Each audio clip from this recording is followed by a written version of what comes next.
ពេញចិត្តស្ដោកទីបំផុតម្ចាស់មកុដថ្មី Miss World Cambodia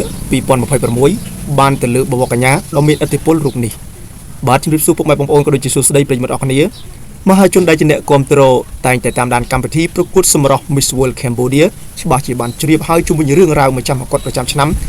2026ត្រូវបានប្រកាសកាលពីចុងឆ្នាំ2025កន្លងទៅដោយបានតែងតាំងតារាស្រីខនសូរិយាជា Miss World Cambodia 2026ក្រោយក្រុងតំណែងជាម្ចាស់មកុដជា6ខែរហូតដល់ថ្ងៃទី20ខែមករាឆ្នាំ2026កន្លងទៅនេះកញ្ញាខនសូរិយាបានធ្វើឲ្យអ្នកគាំទ្រវិស័យបវរកញ្ញាផ្ទុះការភ្ញាក់ផ្អើលខ្លាំងក្រោយនាងប្រកាសដំណឹងថាខ្លួនបានបញ្ចប់ពីតំណែង Miss World Cambodia 2026ពេលតារានោះត្បិតតែមានស្ថាប័នមិនមានការចេញបកស្រាយជំវិញការលាលែងពីតំណែងរបស់កញ្ញាខនសូរិយាប៉ុន្តែតារាស្រីរូបនេះក៏បានចេញវីដេអូបកស្រាយដោយបញ្ជាក់ច្បាស់ៗឲ្យដឹងថានាងមិនអាចបន្តដំណើរជាមួយកម្មវិធី Miss World Cambodia 2026ទៀតបានក្រោយមូលហេតុពាក់ព័ន្ធនឹងកិច្ចសន្យាមួយចំនួនរវាងនាងនិងស្ថាប័នក្រោយការបញ្ចប់តំណែងរបស់កញ្ញាខនសូរិយាក្នុងនាមជាម្ចាស់មកុដ Miss World Cambodia 2026បានធ្វើឲ្យអ្នកគាំទ្រវិស័យបវរកញ្ញាអន្តរសារចង់ដឹងថាតើបវរកញ្ញាឬក៏ស្ត្រីខ្លាំងរូបណានឹងត្រូវបានគ្រងតំណែងនេះដើម្បីតំណាងឲ្យកម្ពុជាទៅប្រកួតលើឆាកអន្តរជាតិក្នុងនោះដែរពីមួយខែទៅមួយខែស្ថាប័ន Miss World Cambodia មិនបានបង្ហាញតម្រុយអ្វីពីម្ចាស់តំណែងថ្មីនៅឡើយខណៈការប្រកួត Miss World លើកទី75ប្រចាំឆ្នាំ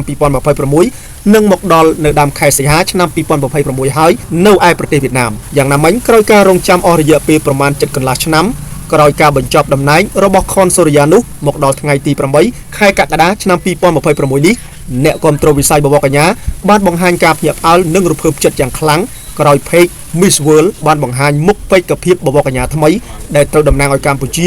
យ៉ាងផ្លូវការជាក់ស្ដែងម្ចាស់តំណែងថ្មី Miss World Cambodia 2026គឺជាបវរកញ្ញាអិនលក្ខណាស្ត្រីខ្លាំងនិងពោពេញដោយបទពិសោធន៍ក្នុងវិស័យនេះព្រមទាំងជាម្ចាស់តំណែងបវរកញ្ញាជាច្រើនផងដែរក្នុងនោះការក្រុងជា MWC 2026របស់អិនលក្ខណាបានធ្វើឲ្យអ្នកគាំទ្រទាំងក្នុងនិងក្រៅប្រទេសមានការពេញចិត្តដោយជឿជាក់ពីសមត្ថភាពរបស់នាងយ៉ាងខ្លាំងក្នុងការតំណាងឲ្យកម្ពុជាលើឆាកអន្តរជាតិសារជាថ្មីនេះបាទហើយជុំវិញរឿងរ៉ាវទាក់ទងជាមួយនឹង Miss World Cambodia នេះផងដែរបាទ2026នេះណាបងប្អូនបាទគឺកញ្ញាខនសូរិយាគឺគាត់បានបញ្ចប់បាទតួនាទីតំណែងរបស់ខ្លួនបាទដោយខ្លួនឯងដោយគាត់បាននិយាយថាគឺមិនអាចបន្តជាមួយនឹងស្ថាប័ន Miss World Cambodia 2026នេះបានទេបាទអញ្ចឹងឥឡូវនេះគឺកញ្ញាអិនលក្ខណាគាត់មកចូលក្រុងតំណែងជំនួសបាទកញ្ញាខនសូរិយាបាទដើម្បីតំណាងឲ្យកម្ពុជាចូលរួមប្រកួតបាទ Miss World Cambodia បាទ2026នេះនៅឯប្រទេសវៀតណាមតើតើជាមួយនឹងកម្មវិធី Miss World Cambodia 2026នេះបាទគឺមហាជនដែលជាអ្នកគាំទ្របាទដូចជាអ្នកកំពុងតែតាមដានអំពីកម្មវិធីបវរកញ្ញាពិភពលោកនេះបាទកំពុងតែរងចាំបាទទន្ទឹងមើលថា